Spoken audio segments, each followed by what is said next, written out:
In this episode we will find out about Eren's personality change, why Historia is pregnant, and Mikasa's secret sign that she has hidden for a very long time. So episode 10, named A Sound Argument, starts with Eren inside a prison cell and he's looking into the mirror and telling himself to fight 2 times. Hanji is watching him and asks dumb questions, which really provoke Eren. She compliments him on his hair and it's really inappropriate, and Eren answers very aggressively why she's here, and Hanji replies to talk. She remembers him of talking about Titans all night long when they met for the first time, and she mentions that she was always sure that Eren would never sacrifice Historia. Now we see a 2-year flashback and the scene starts with the anti-Malian volunteers and Paradis Survey Corps standing in front of each other at Paradis New Port, and they are expecting the first and only nation named Hizuru that wants to cooperate with Paradis, and the ambassador's name is Kiyomi Azumabito. And this woman, we saw her already in episode 5 and she was greeting Willy Taiba before the speech. Kiyomi asks Mikasa about the sign that she's hiding, and we find out that the sign she has on her hand was passed down from her mother and her ancestors and was told to pass it as well. She explains that 100 years ago, Shogun's son, who was from the Azumabito family, very good relationship with the royal family, so he was visiting Paradis Island. After the Great Titan War, Hizuru was defeated and lost its standing in the world, and Shogun's son was left on Paradis. That means that Mikasa is a descendant of Hizuru's lord. We see Historia really happy and she's telling Mikasa that Mikasa is the best companion she can have because they both have hard lives because of their birth. Zeke brought the 2 nations together and it somehow happened in a secret talk. This secret talk happens somewhere in Mali where they met each other, he and the ambassador Kiyomi Azumabito, and Zeke gave her the 3D maneuver and mentioned that it needs a special fuel that is only found in Paradis Island. The fuel's name comes from a ice burst stone, and after this talk it turns out that Hizuru only wants the profit and they have no general interest in anything else. Zeke's plan requires Hizuru to be a middleman and it needs 3 steps to protect the Paradis Island. The first step is the experimental use of the rumbling to show the world how dangerous these colossal titans are. The second step is Hizuru's support, and this is where Hizuru becomes important because Zeke wants that Hizuru supports them to raise the island's military to a level so they don't have to use the rumbling, and that's probably the trade that they wanted to do. Hizuru gets the resource from the Paradis Island and all the money, and Paradis gets the support from Hizuru, and the third step is the continuous possession of the founding titan and the royal blood titan, and the person with the royal blood, in this case Historia, needs to get as many children as possible so they have a royal blood source for the future when they have to pass down the beast titans, and Historia actually agrees on potentially inheriting the beast titan as long as it's necessary. Eren stands up and shouts that he can't accept the requirements of Zeke because broken walls, destroyed land and children who are born to get killed to inherit the titan is too much, and they can't do that just to save themselves. Now we are out of the flashback again and Hanji agrees with Eren that Eren wants to find an alternative way to save Paradis Island and not use the rumbling, and now she doesn't understand why Eren acted on his own again and did the things he did in the last episodes, like attacking the Malian from inside. You know, we already saw that. And Eren answers a bit out of context. He says that he has got the power of the Warhammer Titan and can escape anytime he wants, and that it is pointless in locking him down in a prison cell. He grabs Hanji and asks her what he, or they in general, can do, and he gets really loud. He's shouting at her, and this scene is so nice because he almost transforms into a titan. We even see lightning around his face, but it stops immediately as Hanji escapes his hand. Hanji leaves the room and is very frustrated and asks herself why Erwin gave her the commander role back then. Right now Historia is actually pregnant and we hear a conversation of some Survey Corps guys who are shit-talking Historia. They wanted her to eat G and now she got pregnant by some random guy. Someone from the conversation protects Historia and he says that the future dad of Historia's children is some kid from Historia's childhood, and he gets interrupted by someone who says that G has now survived because they cannot turn Historia into a titan while she's pregnant because they would kill the kid inside her, and this is something they can't do. Also the guy who's complaining about her is really drunk and orders the Malian to get some more wine. The Malian guy walks down the stairs and Niccolo is actually awaiting him in the basement and gives him the wine. Now what I ask myself is if the wine has some toxic ingredients in it, so the guy who drinks it dies, because the way Niccolo looked and sounded was really strange. Back to the flashback, our Survey Corps are actually building rails while they are waiting for Hizuru Zero's decision. It seems like the Survey Corps got punished and have to build the rails because Eren became so loud during the discussions. And Levi and Hanji show up, and Levi asks why the f they got so strong. Looks like they got some muscles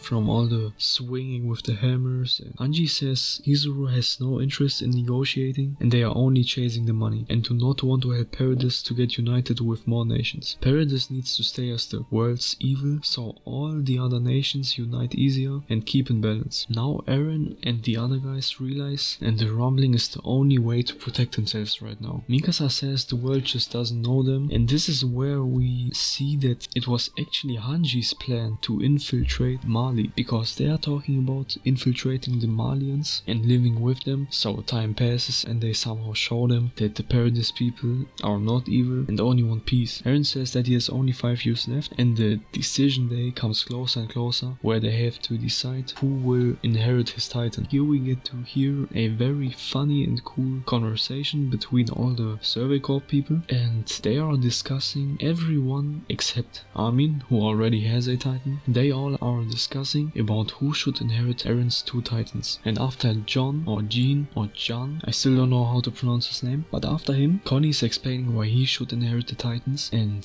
John tells him that there is no way that Connie can inherit the 2 titans because Connie is way too dumb. And Connie gets really confused, really confused. And after Connie, Sasha starts to explain why she should inherit the titans, and Connie gets even more confused and she tells Sasha that how can Sasha inherit the 2 titans when she's an even bigger idiot than Connie. And the faces of these two are just priceless. It was so funny when I saw it for the first time.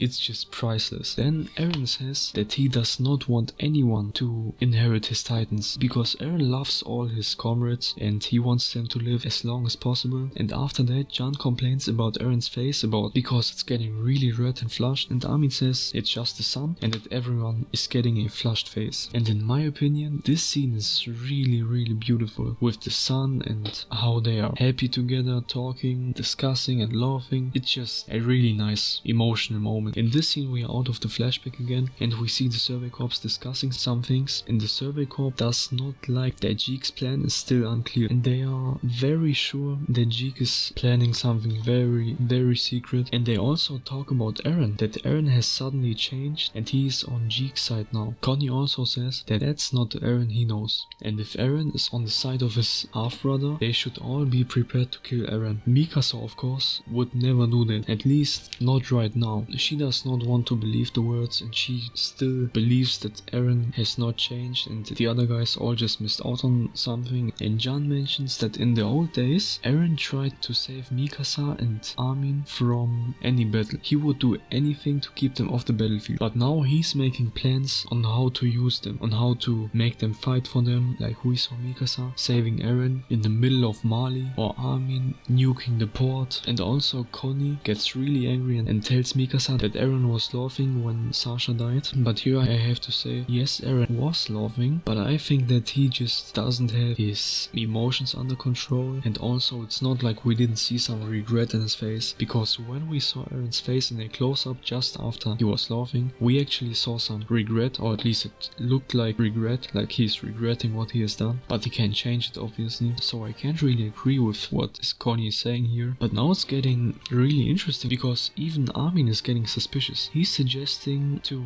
talk to Eren with Mikasa under 6 eyes, and also that they have the Titan serum and they have way more options, so if everything turns out to be really bad, they can just inject the Titan serum to someone they trust and let this person eat Eren. And now we come to the last scene, and this scene is really short. We just see Zeke reading and Levi still watching him, and man, it really looks like Levi doesn't take his eyes off Zeke for a single second. Poor Zeke. And yeah, that's it for today's video. Thank you for watching, and leave a like if you want, subscribe if you want, and see you in the next video.